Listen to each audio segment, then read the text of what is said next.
Hello friend, welcome back to my channel. আমি রিনা পারভিন চলে আসলাম ছোট্ট একটা ভিডিও নিয়ে।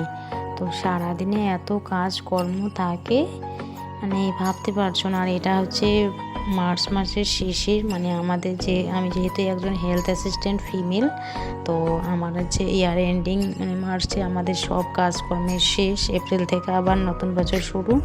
তাই আড়াই মাইক্রো প্ল্যান নিয়ে অনেকটা কাজ ছিল, তো সারাদিনে রান্নাই করতে পারিনি। তারপর রাতে রান্না করা হয়নি, তাই পাশে একটা হোটেল ছিল, সেখানে গিয়ে খেয়ে নেব বলে চলে আসলাম। এই দেখো, এটা হচ্ছে এই যে হোটেলটা। তো এখানে গিয়েই বিরিয়ানি খেয়েছিলাম। তো পাশে এই যে বাচ্চাটা দেখছো, এটা একটা আমার দিদির ছেলে, তাই সেও গিয়েছিল। তো দুজনে মিলে বিরিয়ানি খেয়ে নিলাম। আমার আগে খাওয়া হয়ে গেছে, ওর হয়নি, তাই ও খাচ্ছে আর আমি একটু ভিডিও করে নিলাম। তো হোটেলের পরিবেশটা কেমন লাগলো অবশ্যই কমেন্টে জানিও।